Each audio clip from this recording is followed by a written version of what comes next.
कहो तुम्हारा क्या विचार है लक्ष्मण? भ्राता जी, बहुत अच्छी बात है। सेवक को आज्ञा दीजिए।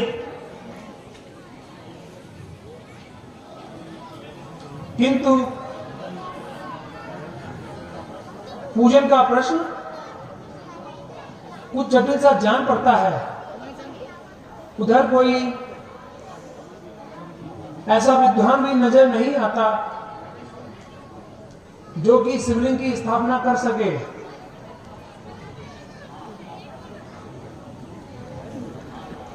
हाँ, याद आया, रावण को ही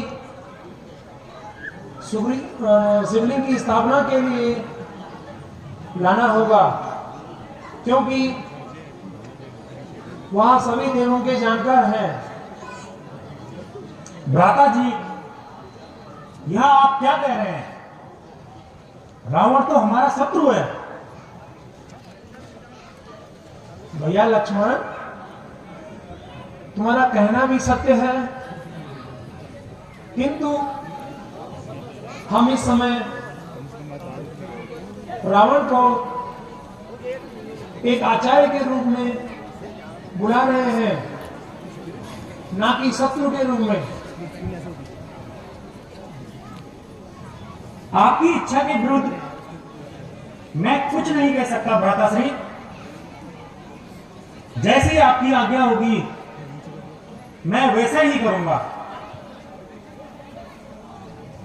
अच्छा, तो तुम जाकर पूजन सामग्री आदि लेने की व्यवस्था करें। जो आज्ञा भ्राता श्री। आयुष्मान भव।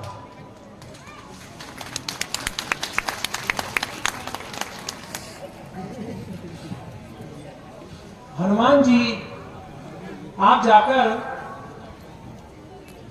रावण को आमंत्रित करके लेके आओ। उनसे मेरी तरफ से कहना, मैं समुद्र तट पर शिव की स्थापना करना चाहता हूं। इस हेतु आपके ही द्वारा यह कार्य संपन्न कराना चाहता हूं। वे अवश्य ही आपके साथ आएंगे। जो आज्ञा हो भगवान। आयुष्मान भव। जय श्री राम। महल फीका पड़ गया रावण की झलक से।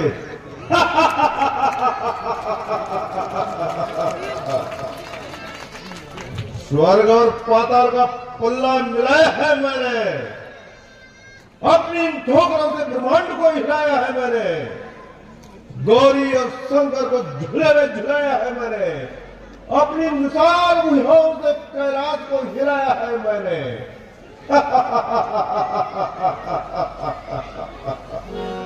जय शंकर की।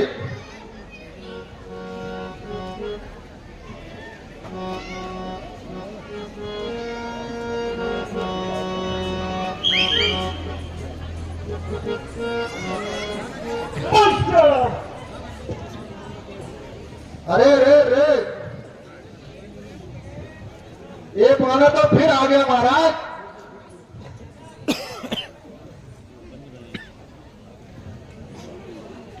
आचार्य रावण को मेरा परिणाम स्वीकार हो। ठीक है, रंजीत रहो। ओहो, कैसे आना हुआ? नेत्र दरबार मुझे श्री रामचंद्र जी ने भेजा है, तथा कहा है कि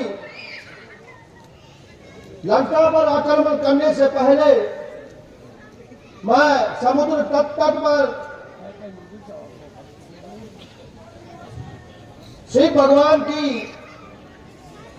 आपसे निवेदन किया है कि आप आचार्य के रूप में मेरे इस कार्य को सफल बनाने की कृपा करें। ठीक है, मैं शिव भक्त की इच्छा को अवश्य पूर्ण करूंगा। किंतु हनुमान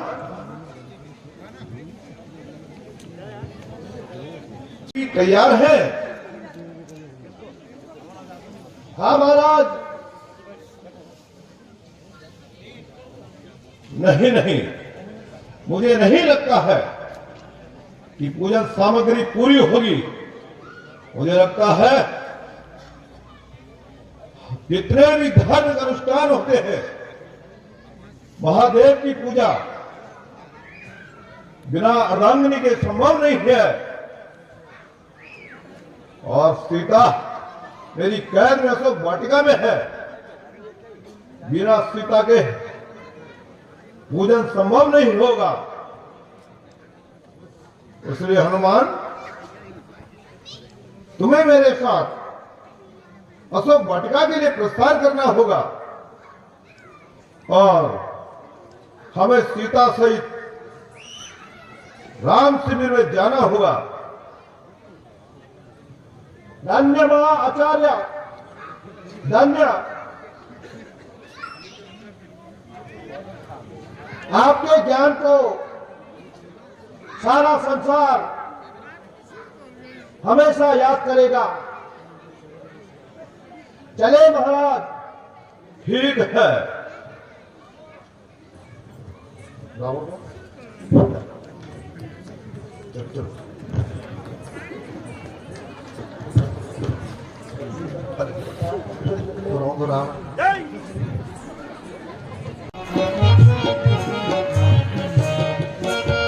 बोल जगत जननी श्री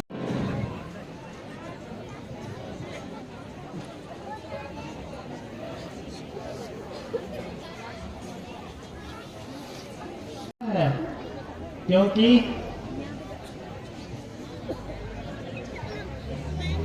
एक महीने के समाप्त होने में कुछ ही दिन शेष हैं, किंतु अभी तक इंद्र की ओर से श्री रामचंद्र जी की ओर से कोई सूचना नहीं आई है।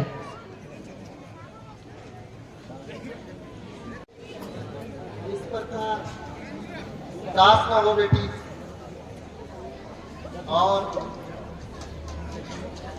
प्रभु श्री राम पर विश्वास रखो बेटी। यदि तुम इस प्रकार व्याकुल रहोगी तो इससे कोई फायदा नहीं है बेटी।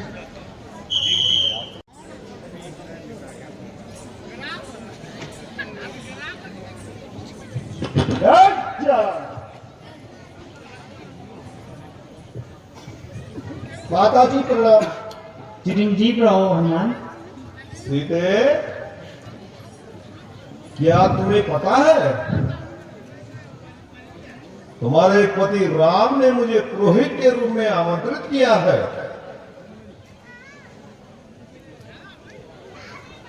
क्या मुझे मेरे विचारों को नहीं बदल सकता है? नहीं सीते, मैं पुरोहित के रूप में वहां पर जाऊंगा। यदि तुम्हें मेरे पर विश्वास नहीं है तो हनुमान जी से ही पूछ लीजिए।